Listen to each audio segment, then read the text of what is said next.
ஹீரோயினான பூமா தேவி அம்மா இல்லாம அப்பாவுடைய பாசத்திலேயே வளர்ந்த பொண்ணுங்க.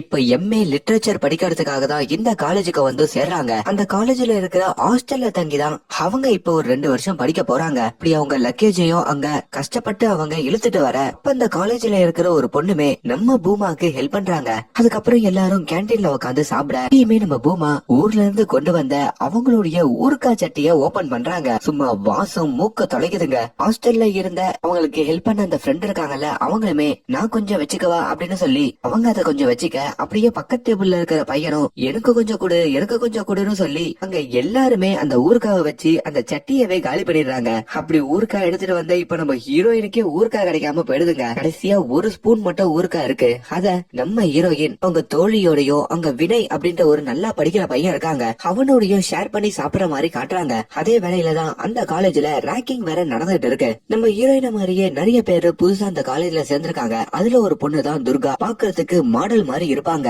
அவங்கள சில பொண்ணுங்கெல்லாம் ரேங்கிங் பண்ணிக்கிட்டு இருக்க அதே வேளையில விக்ரம் அப்படின்ற மாதிரி ஒரு பையனை காமிக்கிறாங்க. இவரு தாங்க நம்ம படத்துடைய ஹீரோ. இவரு விக்கின்ற மாதிரி எல்லாரும் ஷார்ட்டா கூப்பிடுவாங்க. அவரையும் அங்க இருக்கிற சீனியர்ஸ்ல ரேக் பண்றாங்க. டான்ஸ் ஆடுவியாரா, ஒழுங்கா ஒரு டான்ஸ் ஆடுறா அப்படின்ற மாதிரி சொல்ல நம்ம விக்கியும் அங்க சூப்பராவே டான்ஸ் ஆடுறாருங்க. அத அந்த கூட்டத்துல பார்த்த அந்த மாடல் மாதிரி இருக்காங்கன்னு சொன்னனே அந்த துர்கா பொண்ணுமே விக்கி மேல இம்ப்ரெஸ் ஆகுறாங்க. இப்ப ஒரு ப்ரொஃபசரை காமிக்கிறாங்க.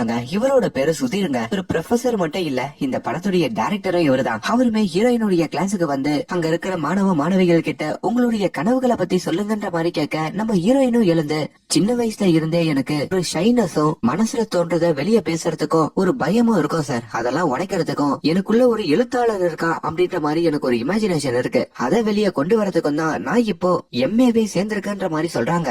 இப்படி சொல்றதும் அந்த ப்ரொஃபசருக்கு ரொம்ப பிடிச்சு போகுதுங்க. அதே வேளையில இங்க விக்கியும் அவங்களுடைய ஹாஸ்டல் மேட்டோட சேர்ந்து அப்படியே பேஸ்கெட் பால் விளையாடிக்கிட்டு இருக்க அந்த இடத்துக்கும் இந்த துர்கா வராங்க. உன்னுடைய டான்ஸ் ரொம்ப கியூட்டா இருந்தது அப்படின்ற மாதிரி நம்ம விக்கி கிட்டையும் சொல்லிட்டு போக விக்கிக்கும் அங்க ஒரே வெக்கங்க. இங்க நம்ம ஹீரோயின் காலேஜுக்கு வந்ததுல இருந்து படிப்பு படிப்பு படிப்பு அப்படிதாங்க அவங்களோட வாழ்க்கையே இருக்கு. உங்களுக்கு கிடைச்ச ஃப்ரெண்ட்ஸும் படிப்பை பத்தி தான் பேசுறதுனால ரொம்ப சாந்தமா அவங்க வாழ்க்கைய வாழ்றாங்க. பண்ணா இப்ப ஒரு வருஷத்துக்கு அப்புறம் இந்த கதையை காமிக்கிறாங்க. அது வரைக்கும் ஜூனியர்ஸா இருந்தவங்களா இப்ப சீனியர்ஸா மாறுறாங்க. இங்க விக்கியுமே அவருடைய நண்பர்களோட ஹாய் நானா அப்படின்ற மாதிரி நானியும் நடிச்ச ஒரு படத்துக்கு வந்திருக்காருங்க. ஆனா அந்த படம் அவருக்கு சுத்தமா பிடிக்கல. என்னடா சும்மா அந்த பொண்ணுக்காக அவன் எவ்வளவு இறங்கி வந்து பண்ணிட்டு இருக்கான், அதெல்லாம் எனக்கு சுத்தமா பிடிக்கலன்ற மாதிரியும் அங்க பேசிக்கிட்டு இருக்க, அப்பதான் விக்கிக்கு துர்கா கிட்ட இருந்து போன் கால் வருது. என்ன விட்டுட்டு நீ படத்துக்கு போயிட்டல, ஓவரா பண்றன்ற மாதிரி கேட்க, கிட்டத்தட்ட ஒரு வருஷமா அந்த துர்கா இந்த விக்கிய ஒன் சைடா காதலிப்பாங்க. ஆனா விக்கி அந்த காதலை அக்செப்ட் பண்ணிருக்க மாட்டாரு. இப்ப விக்கியும் அவங்க நண்பர்களோட மறுபடியும் ஹாஸ்டலுக்கு கிளம்பி வந்துட்டு இருக்க, அப்ப ஒரு வர வழியில நம்ம ஹீரோயின் அவங்க தோழியோட பைக் ஓட்டிட்டு வந்து ஒரு காரு மேல மோதிடுறாங்க.